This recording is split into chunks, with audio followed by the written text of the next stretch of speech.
Picture this: Somalia, 1991. The country is a powder keg of political unrest, and Muhammad Farah Aidid is the match that lights the fuse. This guy is no small fry. He's one of the most powerful warlords in the country, and he's got his eyes set on toppling the communist dictator, Muhammad Siad Barre. So, Aidid succeeds, but here's the kicker. The country doesn't magically turn into a utopia. Nope, it spirals into chaos, a free-for-all where former military bigwigs morph into warlords, each vying for a slice of the power pie.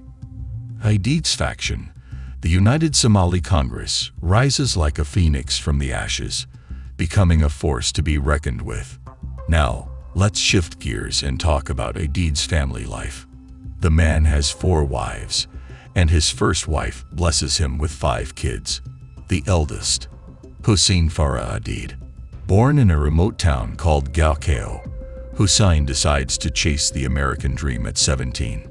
He packs his bags, takes his 5 siblings and mom, and heads to the US. This is during a time when Somalia and the US are kinda like BFFs, thanks to the dictator Barre. Fast forward a couple of years, and Hussein is not just any immigrant, he's a US Marine.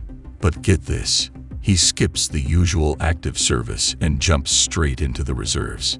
He's stationed in sunny California, juggling military life with college courses. The guy's got ambition, studying civil engineering, but never quite crosses the finish line to snag a degree. Alright, let's hit the pause button on Hussein's life and zoom back to Somalia. The country is in shambles, and famine is wreaking havoc. The United Nations steps in, but it's like trying to put out a forest fire with a water gun. Aidid's faction is not making things easy. They're basically the schoolyard bullies, hijacking food aid and messing with UN peacekeepers. By mid-1993, Aidid is public enemy no. 1 not just for Somalia, but for the US, and the UN's faction pulls a fast one, ambushing 24 Pakistani peacekeepers. The UN is so fed up, they slap a $25,000 bounty on his head. Enter President George W. Bush, who greenlights Operation Restore Hope. The mission: neutralize the militias and get food to the starving people. Now, here's where it gets juicy. Hussein, who's been serving in Iraq during Operation Desert Storm, gets tapped for a 4-month mission in Somalia. Why? Because he's the only US Marine who speaks Somali. He's not just a translator. He's the bridge between the American troops and, wait for it, his own father, Aidid. If some of this is ringing a bell, it's because Aidid's militia is the same one that tangles with American special forces in the infamous Battle of Mogadishu, also known as Black Hawk Down. For 3 intense weeks, Hussein finds himself in the eye of the storm, serving as the go-between for 2 worlds that couldn't be more different. So Hussein is smack dab in the middle of this high-stakes drama, acting as the linchpin between the US military and his father's militia. You'd think being the son of a notorious warlord would make things awkward, right? But Hussein navigates this tightrope like a pro. He's got 1 foot in each world: the disciplined structure of the US Marines and the chaotic, unpredictable landscape of Somali warlords. It's like he's living a double life, and the stakes couldn't be higher. Now, let's not forget that Hussein isn't just any Marine. He's an artilleryman with a knack for languages. He's got the brains and the brawn, making him invaluable in negotiations. But here's where the plot thickens. The US and UN are losing patience, and they're ramping up military operations to bring Aidid to heel. They're not just handing out food anymore. They're hunting for the big fish, and that fish is none other than Hussein's dad. Operation Restore Hope morphs into something more aggressive. The US deploys elite forces, including the legendary Delta Force and Navy SEALs. These aren't your regular troops. These are the best of the best, trained for high-risk missions. And guess what? They're going head-to-head with Aidid's militia in the streets of Mogadishu. The tension is so thick you could cut it with a knife. You might be wondering, where's Hussein in all this? Well, he's right there, in the thick of it. He's translating, negotiating, and doing his best to keep the peace.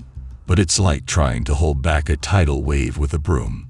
The situation explodes into the Battle of Mogadishu, a brutal, bloody conflict that leaves 18 Americans and hundreds of Somalis dead. It's a dark chapter in U.S. military history, one that exposes the complexities and pitfalls of intervention in a foreign land. And here's the jaw-dropper. Despite the chaos, despite the loss of life, Hussein doesn't abandon his post. He's still there, serving as an interpreter, even as the world around him crumbles. It's a testament to his resilience, his loyalty to his Marine brothers, and perhaps a complicated sense of duty to his homeland. But don't think for a second that this is where Hussein's story ends. Oh no, this is just the tip of the iceberg. After the dust settles in Mogadishu, Hussein makes choices that will forever alter the course of his life and plunge him deeper into the labyrinthine world of Somali politics and warfare. So, Hussein is back in the US, and things between the UN and his dad, General Aidid, have gone south, way south. The Marines decide it's time for Hussein to pack his bags and head stateside. It's 1995, and Hussein trades in his Marine uniform for a 9-to-5 gig at an engineering firm in West Covina, California. He's making $9 an hour and balancing part-time school. Sounds like a regular Joe, right? But hold on to your hats, because his life is about to flip like a pancake. Out of the blue, his dad, who's now self-proclaimed president of Somalia, though let's be real, no one else is buying that title, decides it's time for a father-son reunion. He ropes Hussein into the family business, which in this case is running a militia. So Hussein hops on a plane and heads back to the land of his birth.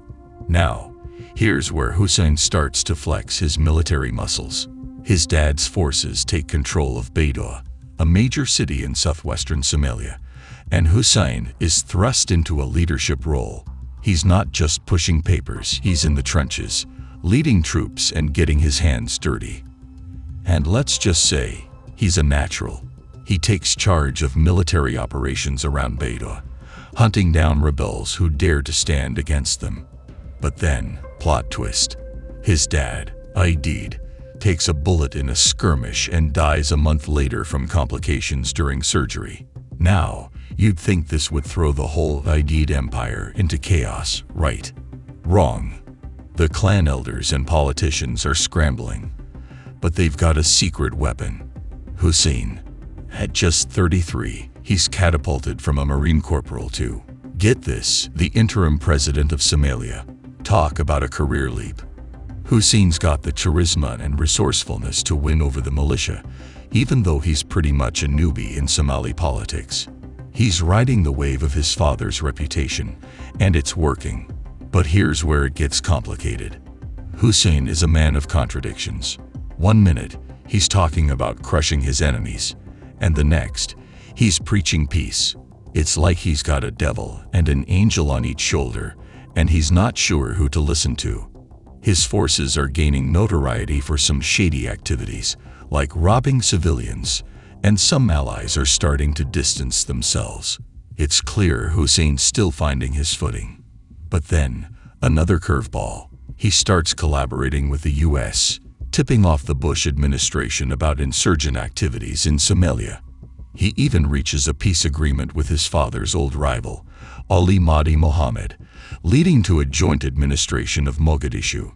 So, what's the takeaway here? Hussein is a chameleon, constantly adapting and evolving. He's gone from a US Marine to a militia leader, from a peacemaker to a warrior, and everything in between. And just when you think you've got him figured out, he surprises you again. But here's where the story takes another wild turn. He gets ousted from his roles in the Somali Transitional Federal Government. Ouch. But does he pack it in? Nope. Hussein's got more lives than a cat, and he's not done yet. He hightails it to Eritrea in 2007, and you won't believe what he does next. He teams up with a political consulting firm in Miami. Yeah, you heard that right. Miami. He's got his eyes set on the ultimate prize: becoming the rightful president of Somalia. And get this, he wants to mend fences with the US, the very nation he once served as a Marine. Talk about coming full circle. Hussein's got big plans, and they're not just about power and politics. He's haunted by the events of October 3rd, the day that turned Mogadishu into a battlefield and claimed the lives of American soldiers and countless Somalis. He wants to build a memorial in Mogadishu to honor those who fell on that fateful day. It's like he's trying to find redemption, not just for himself, but for his country. And here's the kicker. Hussein still holds onto the dog tags of a captured US pilot. It's like he's clinging to a piece of a past that's both haunting and defining. It's a complex tapestry of loyalty, ambition, and a quest for peace, woven through the threads of his life. So, what's next for Hussein? Will he achieve his dream of leading Somalia into a new era? Can he reconcile the warrior and the peacemaker within him? And what about his relationship with the US? Can he really bridge two worlds that seem galaxies apart?